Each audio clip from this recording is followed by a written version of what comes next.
네, 민생경제 관련 질문이면 좋겠습니다. 네, 아시아경제 임철영 기자입니다. 우선 취임 후 100일 동안 대한민국을 앞으로 나아가게 해주셔서 감사합니다. 질문 드리겠습니다. 첨예한 사안인데요. 주식 양도소득세 부과 대상 대주주 기준을 두고 국민들의 찬반이 엇갈리고 있습니다. 대주주 기준 50억 원을 유지할지 10억 원으로 낮출지 절충안이 나올지 등에 대해서 관심이 매우 높은데요. 양도소득세 부과 기준에 대한 대통령님의 입장과 함께 코스피 5천 달성을 위해 추가로 고민하고 계신 부분이 있으면 말씀해 주십시오. 관련해서 그 모두에서도 말씀해 주셨는데요. 부동산으로 돈 벌 생각하지 마라 이렇게 선언을 하셨는데요. 그 부동산의 대기자금이 자본시장이나 금융시장으로 넘어가지 않는 이런 부분에 대해서도 분명히 고민이 있으실 거라는 생각이 드는데요. 현재는 굉장히 미미한 수준이라는 평가가 많습니다. 보다 선명한 유인책이 필요할 것 같은데 이에 대해서도 답변 주시면 감사하겠습니다. 과거에는 우리 국가 경제 전체 측면에서 가용한 자본의 양이 매우 부족했죠. 근데 지금은 총량으로는 부족하지 않은 상태에 도달했다고 생각이 됩니다. 저는. 근데 그게 어떤 용도로 어디에서 쓰여지고 있냐 말씀드린 대로 주로는 부동산 투자에 쓰여지죠. 우리 국민들의 자산 보유 비중을 보면 부동산이 한 70%를 훨씬 넘는 것 같아요. 근데 금융자산은 매우 적죠. 그 중에서도 예적금을 제외한 금융 투자 자산 이런 거는 훨씬 더 적죠. 그런데 우리 국민들 중에 일부는 이미 소위 서학개미라고 해가지고 이제 해외 선진 그 주식시장에 투자하지 않습니까? 그 금액이 근 200조 원 정도가 된다고 합니다. 엄청난 금액이죠. 근데 금융이 이제 생산적 금융으로 좀 전환해야 된다라고 하는 것은 모두가 말은 하는데 잘 안 됐죠.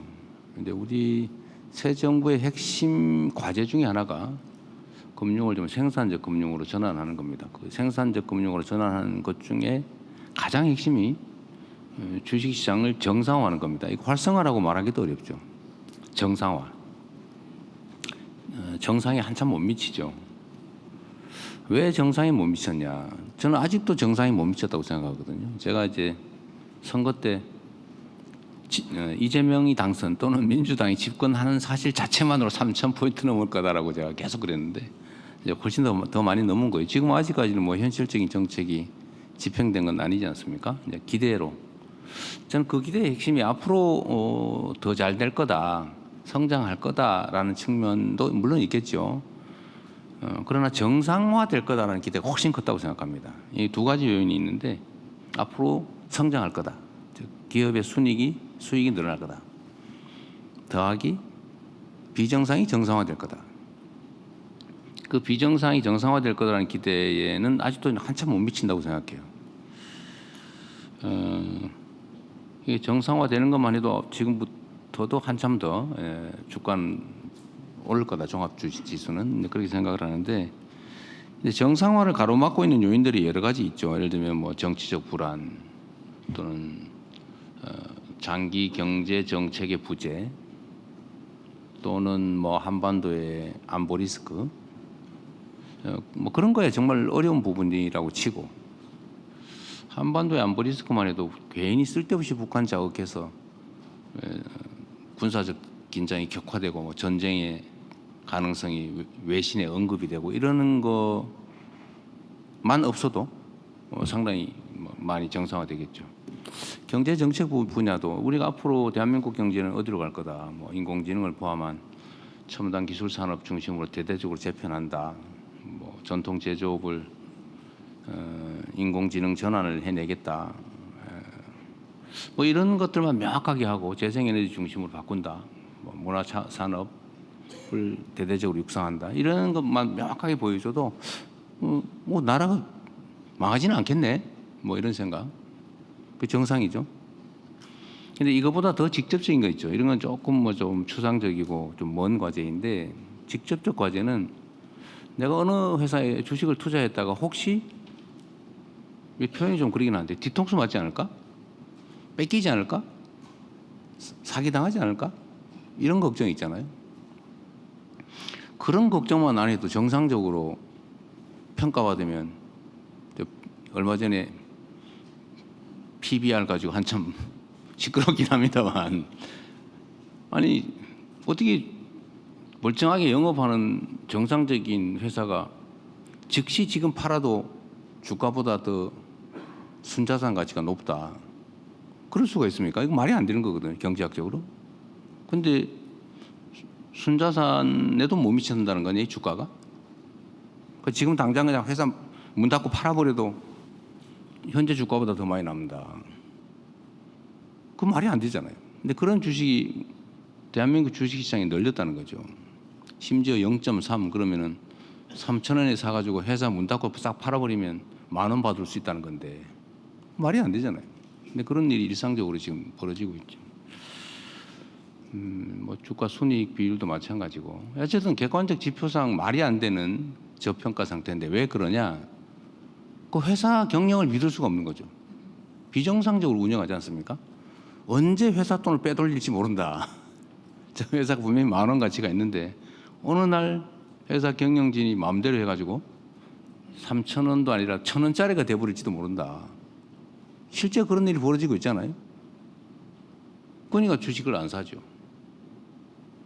이런 것만 정상화시켜도 아직도 종합주가지수 수준은 매우 낮다는 게 제 생각입니다. 그럼 정상화해야죠. 경영을 정상화하는 거. 상법 개정 문제 가지고 뭐 기업을 옥죄느니 이런 얘기 하는 분들 계시던데 그건 기업을 옥죄는 게 아니라 부당한 악덕 기업 경영진 일부 지배주주를 압박하는 거죠. 그 말은 맞습니다만 기업이야 소액주주들이 대부분 소유하고 있지 않습니까? 그분들은 좋아하는데요. 그게 어떻게 기업을 옥죄는 겁니까? 기업의 부당한 일부 지배주주를 옥죄는 거죠. 그래서 그 회사를 살리고 압도적 다수 주주들에게 도움을 주는 거죠. 국민 경제에 도움이 되게 하는 거죠. 당연히 반발이 있죠. 왜냐하면 압도적 힘을 가진 지배주주 비율은 뭐 10%, 5% 많아봐야 20, 30% 이렇지만 힘은 압도적으로 세잖아요. 그 소위 영향력도 크고. 그러니까 그 사람들이 하는 말이 마치 국민 여론인 것처럼 이렇게 왜곡되고 있는데 그런 걸 잘 가려보고 모두에게 도움되는, 모두가 행복한, 모두가 이익되는, 기업이 정상화되는, 기업이 제대로 평가받는, 주가가 제대로 평가받게 상법을 개정해서 경영 풍토를 정상화하는 거. 예를 들면 뭐 물적 분할해서 장난치거나 이건 못하게 하는 거.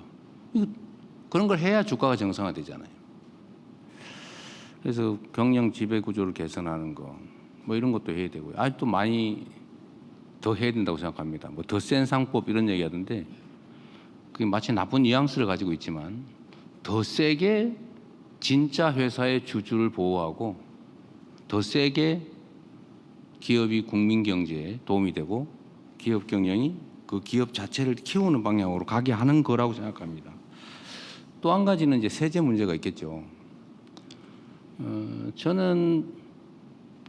저도 꽤 말씀드렸지만 개미 중에 좀 큰 개미, 지금은 잠시 쉬고 있는 휴면 개미 이런 주식 잠재적 주식 투자자인데 물론 얼마 전에 펀드를 사긴 했습니다. 펀드는 허용이 돼서 좀 더 살까 생각 중인데 저는 세금에 대해서 저는 예를 들면 이제 분리과세 세율, 분리과세 대상 선정의 기준 또는 대주주를 얼마까지 인정할 거냐 이 문제는 저는 첫 번째는 그 주식시장 활성화에 도움이 되는 방향으로 가는 게 바람직하다. 특히 분리과세는 그런 측면이죠. 그러니까 세율을 뭐 30%, 5%로 할 거냐, 25%로 할 거냐, 어떤 조건을 갖추면 거기에 해당된다고 기준을 만들 거냐 이 문제는 배당을 더 많이 늘리면서 동시에 세수에 큰 손실이 결손이 발생하지 않으면 최대한 배당을 많이 하게 하는 데 맞게 하는 게 목표예요. 그래서 이것도 시뮬레이션을 좀 계속 하고 있는 중인데 아마도 재정 당국에서는 요 정도가 가장 그 배당을 많이 늘리면서도 세수의 손실이 발생하지 않는 수준이다라고 했던 것 같아요. 근데 문제는 이건 시뮬레이션이니까 진실은 아니죠. 필요하면 거기에 맞춰서 저는 얼마든지 교정할 수 있다고 생각합니다. 그렇게 해야죠. 입법 과정에서도 그렇게 할 수 있고 일단 시행한 다음에도 아 이거 아니네라고 하면 바꿀 수 있는 거죠. 근데 대주주의 50억, 10억 문제는 저는 사실 그렇게 생각했죠. 지금도 그 생각은 근본적으로 변함이 없어요. 이게 주식 보유 총액이 50억이면 과세하고 50억이 아니면 과세 안 하고 그게 아니잖아요. 단일 종목. 특정 단일 종목의 보유액이 50억이냐 아니냐, 10억이냐 50억이냐 그 문제잖아요. 보통 주식 투자자들은 포트폴리오라고 하는 걸 하기 때문에 구성하기 때문에 보통 뭐 적으면 5에서 많으면 한 10몇 개 이렇게 종목을 가지고 있어요. 분산하죠 이렇게. 한 바구니에 계란 담지 마라. 그때 아주 중요한 정식 격언 아닙니까? 그러다 보면 이게 몇 개로 분산된다고 하면 그게 50억이 한 개 종목을 50억 사는 사람은 없거든요. 특정한 예외 말고는. 그 50억까지 그걸 면세해 줘야 되냐. 한 개 종목에 대해서. 라는 생각을 지금도 해요. 그러나 또 한면으로 보면 이게 주식시장은 특히 심리로 움직이는데 이게 만약에 주식시장 활성화라고 하는 게 지금 새로운 정부의 경제정책, 산업정책의 핵심 중에 핵심인데 그것 때문에 뭐 장려를 받게 할 정도라면 굳이 뭐 또 그걸 고집할 필요는 없겠다는 생각을 하죠. 세수 결손 정도가 어느 정도냐 물어봤더니 한 2, 3천억 정도라고. 그냥 뭐 그런 정도이고 주식시장이 만약에 그 때문에 실제 장애를 받는다면 뭐 그거야 또 야당도 요구하고 우리 굳이 뭐 요구하고 또 여당도 또 그냥 놔두면 좋겠다는 의견이고 저한테 메시지도 막 많이 오고 그런 걸 봐서는 굳이 뭐 50억을 10억으로 내리자 반드시 그렇게 해야 되겠다 그렇게 생각하지는 않습니다. 그냥 의견을 모아보는데 대체적으로 그냥 다 원래대로 놔두자 이거는 뭐 그런 의견인 것 같아요. 그리고 이거를 어느 이유는 잘 알 수 없지만 주식시장 활성화 정책에 대해 의지를 의심하는 시험지 비슷하게 또 느끼는 것 같아요. 그렇다면 뭐 굳이 그걸 끝까지 유지할 필요가 있을까 그런 생각을 합니다. 그래서 그거는 뭐 국회 논의에 맡기도록 할 생각입니다. 말이 좀 길었는데 어떤 주식시장 정상화는 아직도 한참 멀었다. 그리고 주식시장 정상화를 넘어서서 이제 우리 경제가 이제 회복될 거고 또 회복돼야 되고요. 또 이번에 여러분들 보신 것처럼 엄청난 국채 발행을 감수하면서 이제 그래프를 꺾어야 되거든요. 지금 계속 흘러내리지 않습니까? 우하향으로. 근데 이걸 턴을 해야 됩니다. 이게 방향을 바꿔야 되는데 엄청난 에너지가 필요하죠. 그래서 이번에는 적극 재정 정책을 하게 됐는데 어쨌든 아마 그 이전에 보기 어려울 정도로 대규모의 예산 증액 또 재정 투자가 이루어집니다. 정부의 의지도 그렇고 또 방향도 그렇고 또 실제 실탄의 수준도 매우 많아서 이게 이제 현실적으로 경제 성장 발전에 기여하면서 기업의 순이익, 기업의 이익을 늘리는 게 현실화되면 이제 그때부터 다시 또 한 단계 더 우리 주식시장이 업되겠죠. 그리고 이제 더 근본적으로는 우리 국민들이 새로운 투자 수단을 하나 갖게 만들어야죠. 그리고 지금 제가 취임할 선거 당시보다 그때 한 2천 한 6, 700 포인트 이 정도였는데 지금 3,300이니까 한 6, 700 정도 포인트가 늘어났고 그 사이에 아마 시가총액이 늘어난 것만 대개 한 3, 400조 원 정도가 될 텐데 어쨌든 이 정치가 정상화되는 것만으로도 대한민국의 국부가 3, 400조가 는 겁니다. 정상화되는 것, 일부 정상화된 것으로.